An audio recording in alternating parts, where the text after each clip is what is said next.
Feel the neon pulse of the city as we navigate the high-stakes world of modern life and digital dreams. This is where high-tech visuals meet raw, ancient emotions in a burst of cinematic light. Click subscribe now and keep your finger on the pulse. Orchestrated news story framework with fresh characters, verified name compliance, structured emotional beats, orchestrated news story framework with fresh characters, verified name compliance, structured emotional beats.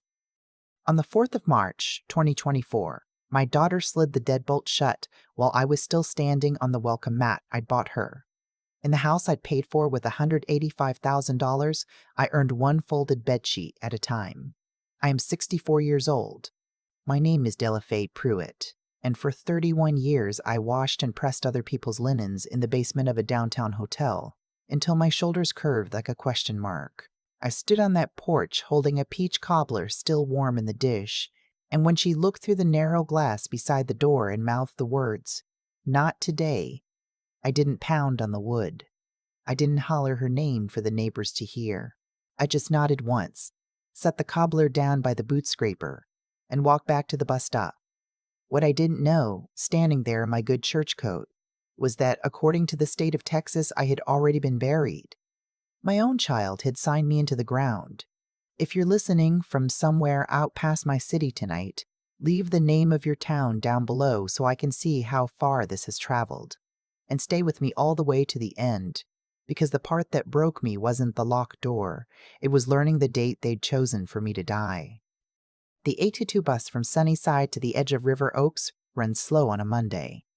I rode it with a transfer in 40 minutes of stop and go through a part of Houston where the houses got wider and the lawns got greener, until even the air smelled different, cut grass and chlorine and money. I had a paper grocery bag on my lap with a cobbler dish, a roll of paper towels, and a card I'd made by hand because the ones at the drugstore cost $4. And I'd never in my life paid $4 for a folded piece of cardboard. The card said, "Welcome home, baby." I'd drawn little flowers on it with a ballpoint pen the night before, sitting at my kitchen table under the one good bulb, my reading glasses sliding down my nose. The house was on a street called Inwood, a 2-story brick thing with black shutters and a magnolia out front that somebody got paid to trim. $520,000. I knew the number the way you know your own birthday. I'd put down 185 of it.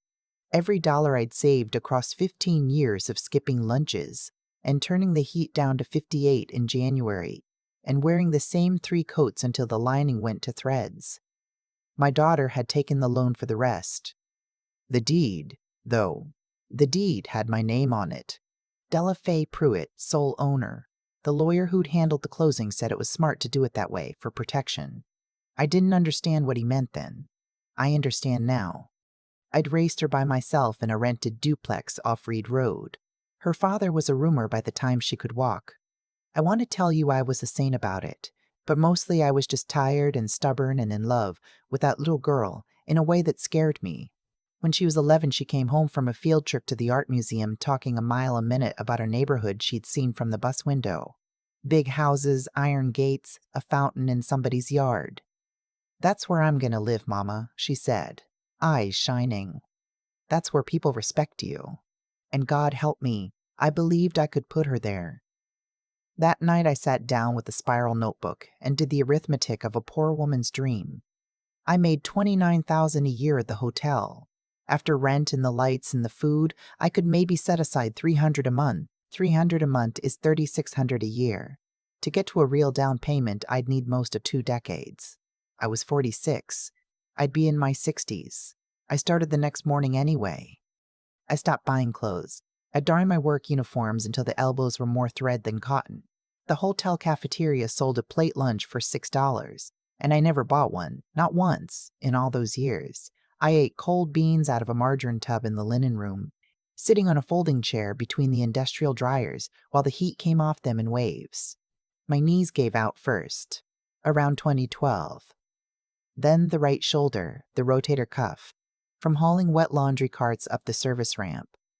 The doctor at the clinic wanted to send me to a specialist and put me on a pill that cost $110 a month after the insurance took its bite. I thanked her kindly and never filled it. $110 a month is $13.20 a year, and that was a year closer to Inwood Drive. I took the store brand pain reliever instead and wrapped my shoulder in a heating pad I'd found at a yard sale for $2. She went off to college on a partial scholarship, and I covered the rest with a parent loan. I'm honestly still paying. Her phone calls thinned out the way a stream does in August, weekly to monthly to holidays. Her voice changed, got smoother, started using words like optics and circle and brand. She talked about friends named Sterling and the Ashfords, people I'd never laid eyes on. "That's wonderful, baby," I'd say. "You're building something." I didn't tell her about the morning I fell on the wet floor of the laundry and lay there 10 minutes before I could get up. I didn't want to be a weight on her wings. She graduated, got her license as a pharmacist, moved to a high-rise apartment with a doorman, rent that was more than my mortgage had ever been. And in June of 2023, she called and said she'd met somebody. Sterling. His daddy was Vernon Ashford, of Ashford and Callaway, the development company whose name is on half the office towers downtown. The kind of family that has its own pew at church and its own table at the gala. His mother's a little old-fashioned. "Mama," she told me. "You understand." I said I did. I didn't, not yet, but I said I did. When I finally saved the last of it, $185,000, sitting in a cashier's envelope I'd kept taped to the underside of my dresser drawer because I didn't trust a bank to hold a dream that heavy, I called her and asked her to come by. She came to the duplex for the first time in 2 years, looked around at the water stain on the ceiling and the couch with the towel thrown over the worn cushion, like she was visiting a museum of how poor people lived. I gave her the envelope. She opened it, and she cried. Real tears. The kind I hadn't seen since she was small. "Mama," she said, "I don't deserve this." And I held her and told her she deserved everything. And for about 4 months, I believed that moment was the truest thing I'd ever bought. We found the house together. I rode the bus out to see it that one time, and she walked me through the empty rooms, and I cried at the kitchen window because I could picture Sunday dinners, grandbaby someday, my own gray head at the head of a real table. She moved in the first week of January. "Let me come help you unpack," I said. "Mama, I've got people for that. Rest your shoulder. I'll have you over the minute it's ready." January went by. February. I called and got her voicemail more often than her voice. When I did reach her, she was always on her way somewhere. And then, in the first week of March, I baked that peach cobbler and rode out unannounced, because a mother knows when something's gone quiet in a way that quiet shouldn't be. She locked the door. I want you to understand it wasn't a slam. A slam would have been honest. It was a soft, careful click. The click of a woman who didn't want her neighbors to look. I left the cobbler. I rode the 82 home. And I sat in my kitchen, in my coat, for the better part of 2 hours. Not crying. Just listening to that little click play over and over in my head. Now here's the part I didn't know yet. 3 days later, a woman 2 doors down from my daughter's house, Mrs. Hollins, I'd learn her name later, was out walking a fluffy little dog when I came back to try again, this time with a potted gardenia from the hardware store. My daughter's car was in the driveway. I rang the bell. Music inside, voices. Nobody came. I rang again. Mrs. Hollins drifted over, polite the way rich people are polite when they want you to leave. "Are you looking for someone home?" I told her I was visiting my daughter. Her eyebrows went up into her hairline. "Your daughter," and then, gentle, like she was correcting a child. "I'm sorry. I think you must have the wrong house. Sterling's fiancé, her mother passed. Last year, I believe. So sad. She was a doctor, wasn't she? An obstetrician." I stood there holding that gardenia, and the bottom went out of the world. My child had told these people I was dead. Not just gone. Not just estranged. Dead. And not a hotel laundress. A doctor. An obstetrician in some other woman's imagined life. The gardenia sat on her porch 3 days, and then it was gone, and no thank you ever came. The week after that, I got an email. Years back, when the deed went into my name, the title company had signed me up for alerts whenever a document touched the property. I'd forgotten about it. The subject line said, "Document recorded. 44 The Yo, Inwood." I read it at the public library because I don't have a computer. Legal words I didn't know. Affidavit of heirship. Quitclaim pending. And one line that made my hands shake so bad I had to set the mouse down, certificate of death on file. I'd buried no one. Nobody I knew had died. Unless I printed the page for 10 cents and read it on the bus and read it again at my kitchen table, and I told myself it was a mistake, some clerk's mix-up, somebody's bad data. That's the lie you tell yourself when the truth is too big to pick up. It was a Thursday evening when my phone rang with a number I didn't know. A young woman's voice, careful. "Ms. Pruitt, you probably don't remember me. Tierra Sapp." And the name came up out of the past, like a face out of fog. A skinny, frightened 17-year-old who'd lived in the duplex below mine for 2 years when her own mother was using. A girl I'd fed at my table more nights than I could count, and walked to the GED testing center myself, because nobody else would. "I remember you, baby," I said. "Of course I do." She was 28 now, she told me. Worked at the county clerk's office in the recording department, the place where every deed and lien and certificate in the county passes through. She was quiet a moment. "Ms. Pruitt," she said, "I need to show you something. About your daughter. About a document she filed. Can you meet me before work, before the office opens? Real early?" We met at 6 in the morning at a donut shop off the Gulf Freeway. The kind with fluorescent lights and a coffee pot that's been on since 1985. Tira had folders. Her hands shook when she opened them, and she kept glancing at the door like somebody might walk in. "I shouldn't have these," she said. "I could lose my job. But when I saw your name, I couldn't sit on it." She laid out 3 things, in order the way she'd planned it on the drive over. The first was a printout of the property file, the recent filings. An affidavit of heirship signed by my daughter, swearing she was the sole surviving heir of the late Della Faye Pruitt. A quitclaim deed, transferring the house from me to her, backed by a power of attorney supposedly signed by my own hand in February. A month I'd spent home alone with a heating pad, signing nothing. The second was the death certificate, state seal in the corner. My name across the top in official type. Date of birth correct, to the day. Date of death, the 19th of November, 2023. The very week after I'd handed her that envelope and watched her cry in my arms. 'Cause listed as heart failure. Place of death, a hospital across town I'd never set foot in. A registrar's signature at the bottom, a doctor's name I didn't recognize. Everything in its proper box. A beautiful forgery. "I cross-checked it," Tira said, almost whispering. "The certificate number isn't in the state system. It's fake. But it's good enough that the title company accepted it. Good enough to almost transfer your house." The third thing was bank records. A cash-out refinance. $140,000 borrowed against the house. The house that was still mine. Money pulled out in the weeks after my death. And under it, the spending. $28,000 at a jeweler in the Galleria. $16,000 to a travel company. A honeymoon package. Santorini. $11,000 at a department store I'd never be allowed to shop in. $14,000 to a wedding planner with a French name. "She killed you on paper," Tira said, and her voice cracked. "To take the house, and she spent it on a ring and a trip and a dress." I sat in that orange booth with a cold donut in front of me, and I did not cry. I'd cried out all I had to cry on a bus 3 days running.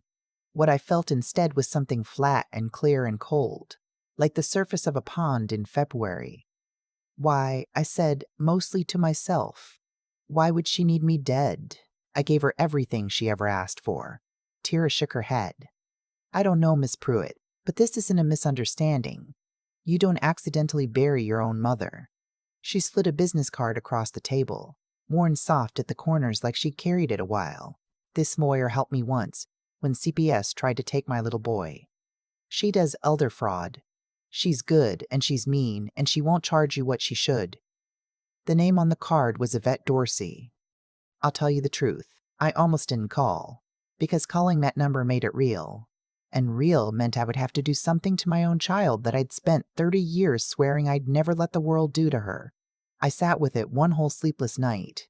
I looked at a picture of her at 6, gap-toothed, holding a fistful of dandelions she'd picked for me from a vacant lot. I tried to find the line between that little girl and the woman who'd typed my death into a government form. I couldn't find it. Somewhere along the road I'd built her toward. She'd left it behind. I called Yvette Dorsey at 9 o'clock the next morning. Her office was on the 14th floor of a downtown building with windows that showed the whole flat sprawl of Houston going out to the haze. She was maybe 50, silver coming in at her temples. Half glasses. The kind of woman who listens without once interrupting and writes nothing down, because she's keeping it all in her head. I talked for an hour. When I finished, she picked up the death certificate, held it to the light, ran her thumb over the embossed seal. Whoever made this knew what they were doing, she said. This is professional work. This costs money. Then she turned to her computer and her face changed. The good news, she said, is the house is still legally yours. The transfer never completed. The quitclaim is pending. Flagged. Your alert email saved you. She kept reading. The bad news is the refinance went through anyway in your name because the death certificate let them act as if your estate authorized it. $140,000 of debt is sitting on your house right now, Miss Pruitt, and every dollar of it has already been spent. She told me what the charges were, the real ones, the legal names for what my daughter had done. Forgery of a government record, identity theft, mortgage fraud, wire fraud, because the money had moved across state lines to that travel company, some of it federal. If we file, she said, and she let it sit a second, your daughter will be arrested. Do you understand that? There's no version of this where she's just embarrassed. She goes to jail. I looked out at the haze a long time. I thought about the cold beans in the margarine tub and the $110 pill I never filled, and the click of that deadbolt. File it, I said. There was a detective. Deborah Kincaid, Financial Crimes, Houston PD.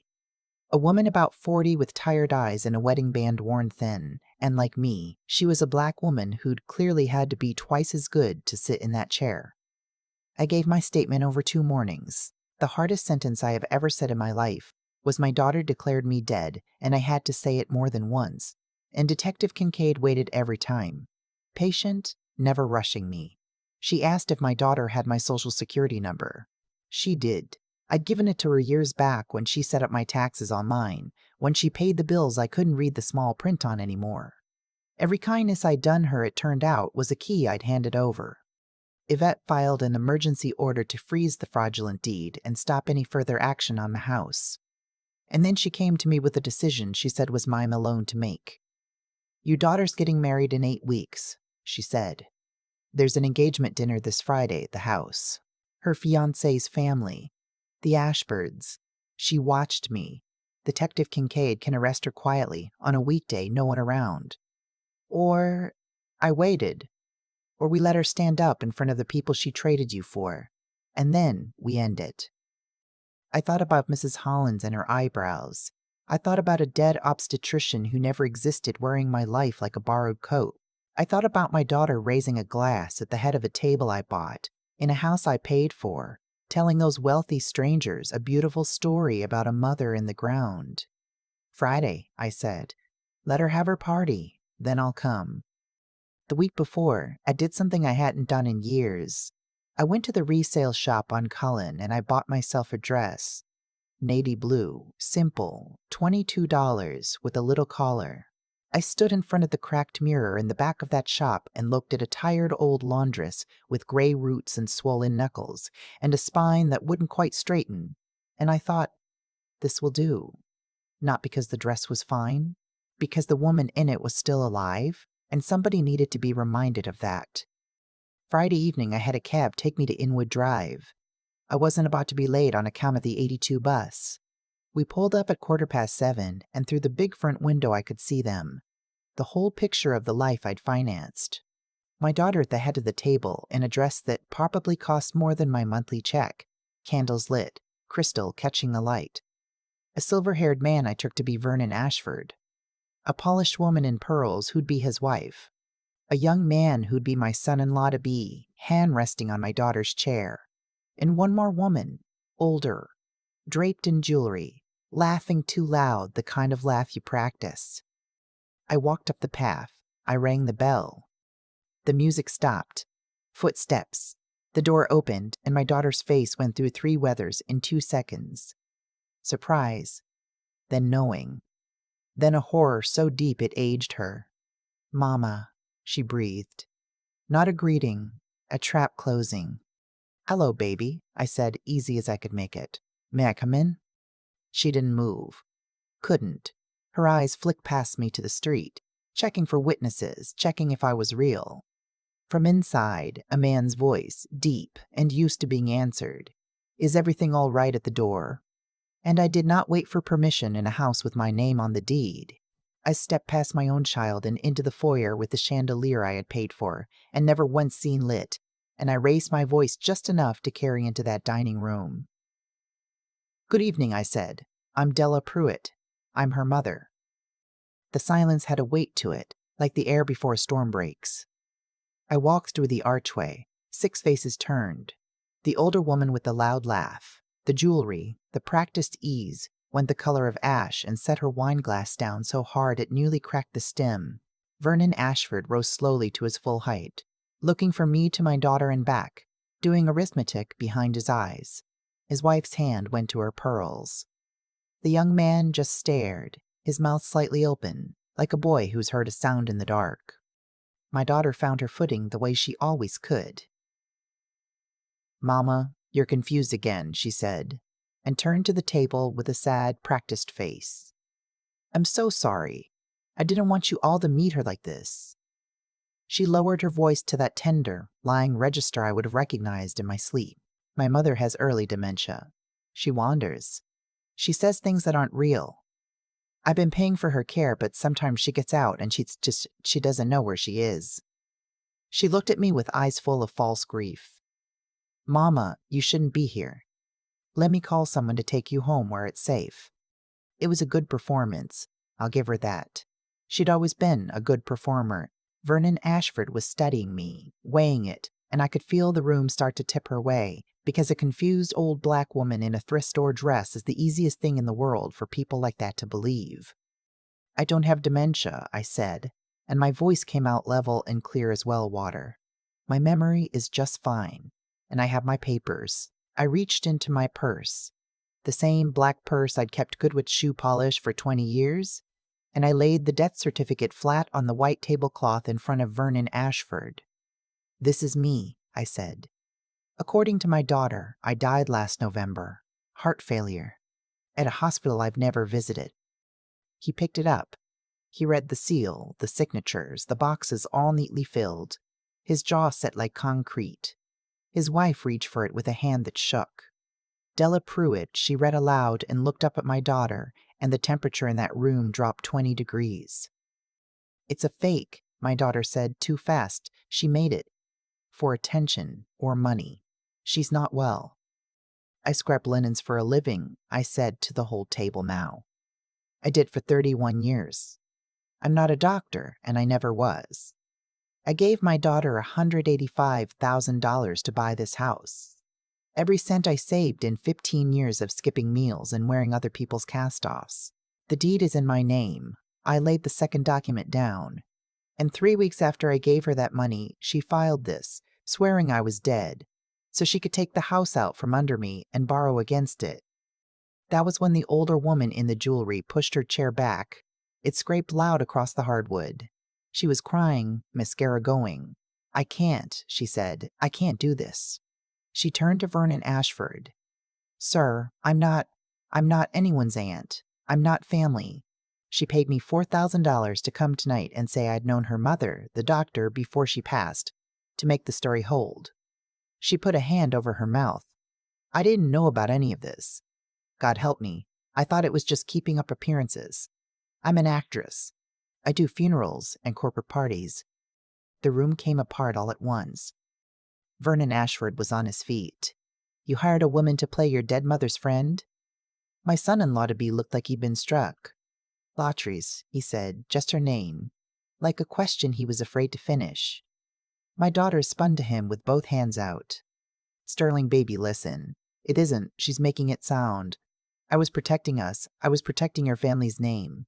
And he stepped back from her just one step, but I saw it land on her like a slap. "There's more," I said. and you'd want to know it before you decide anything. I opened the folder and I laid it out the way Yvette had taught me.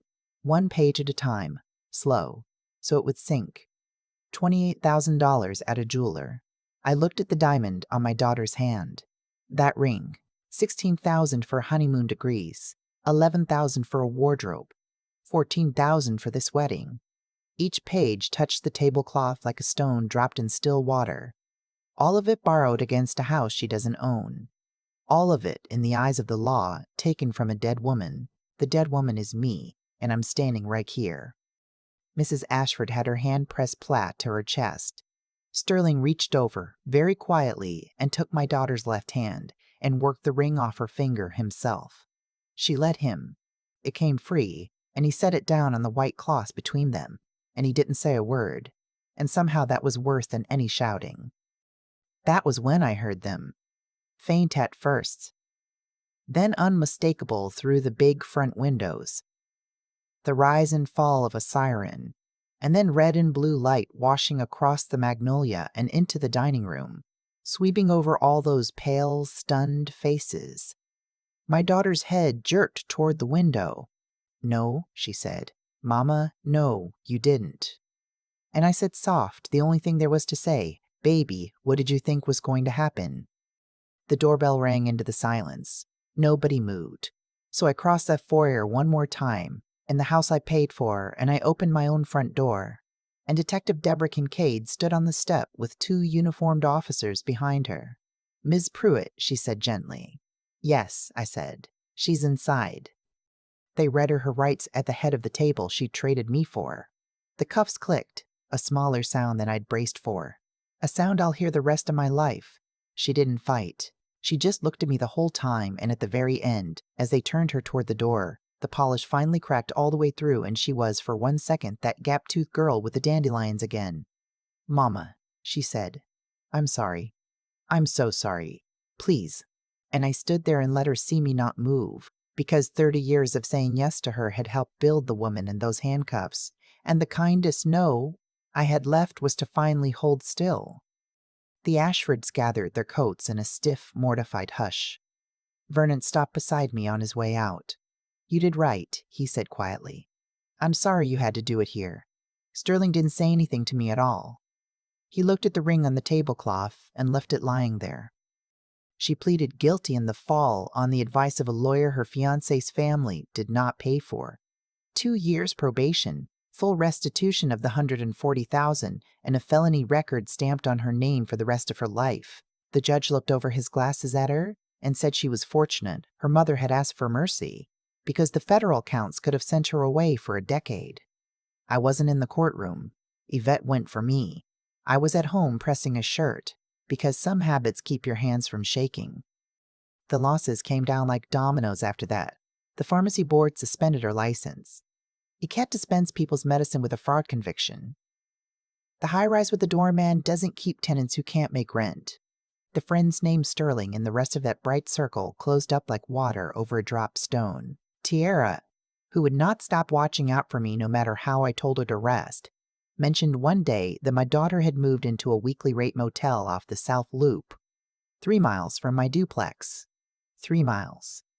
The same distance I used to ride before dawn to wash strangers' sheets.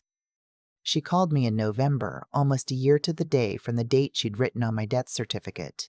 Unknown number. I let it ring 4 times. Then I answered, not because I'd forgiven her, but because a mother's ear knows her child's breathing even through a stranger's phone. "Mama," she said, and the word came out stripped of everything she used to dress it in. "I don't have anywhere to go." I listened to her cry.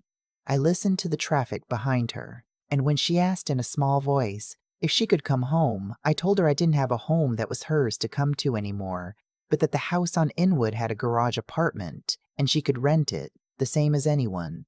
The first of the month, no exceptions, and she would call me Ms. Pruitt until the day I decided otherwise. She said yes to all of it. It's spring again now. The downstairs of the house on Inwood Drive, the rooms where she hosted her dinner of lies, is the Sunnyside Mending Circle 3 days a week. We teach women to sew and to read a bank statement and to know the difference between a man who loves you and a man who loves what you can do for him. The long dining table seats a dozen for a hot meal on Wednesdays. I sleep in the big bedroom upstairs. And the first night I slept there, I cried.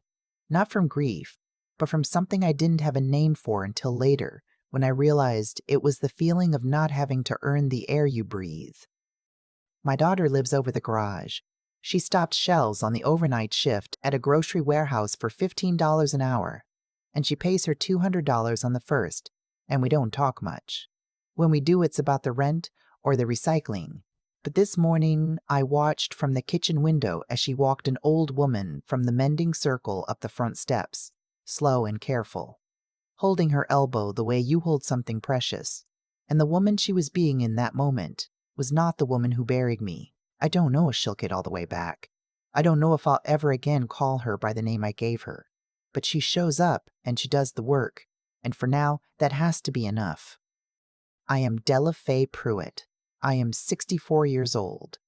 For 5 months, on a piece of state paper, I was a dead woman. And I came back. Not to haunt my child, but because I refused to let anybody, even my own flesh, decide I was already gone. They tell you that when you get to my age, you're supposed to want less, expect less, swallow more. I learned the exact opposite in the hardest year of my life. I learned that love with no fences around it isn't love at all. It's just a door you've propped open for someone to walk out with everything you are. The house on Inwood doesn't belong to the people who look through me anymore. It belongs to the women who scrub and save and dream out loud the way I once did, at a kitchen table under one good bulb. Sometimes those dreams come true. And sometimes, God's honest truth, you have to be buried before you finally learn how to stand up and live. I keep coming back to the morning I lay on that wet laundry floor for 10 minutes, alone, telling myself I couldn't be a burden on my daughter's wings. I thought silence was love. I thought if I never asked for anything, never complained, never let her see how much it cost me, I was protecting her. What I was really doing was teaching her that I would absorb anything. Every time I swallowed my hurt to keep her comfortable, I was laying another brick in the road that led to a forged death certificate on a white tablecloth. Causes have effects, even the quiet ones. The deadbolt that clicked in my face didn't come out of nowhere. It came out of 30 years of me deciding my dignity was the cheapest thing in the room. That's the first thing I'd want you to take from my story. Whoever you are, sitting wherever you are. Love without a single fence around it isn't generosity. It's an open door, and somebody will eventually walk out of it carrying everything you are. I had to learn that doing right by your child does not mean disappearing for them. The kindest, most honest thing I ever did for my daughter was finally let her face what she'd done, letting her see me stand still while they read her rights. That was love too, the hard kind. The kind that doesn't rot you from the inside. But knowing right from wrong was never my problem. My problem was that I didn't look. The alert email had been sitting in my account for years and I'd ignored it. The neighbor's strange face, the calls going to voicemail, the way my daughter's voice changed. I had every clue and I refused to read them, because reading them meant admitting the truth. So I'll say this plainly. Pay attention to the small wrong notes. Learn the boring things. What a deed is, what a power of attorney can do, who has your social security number, and why.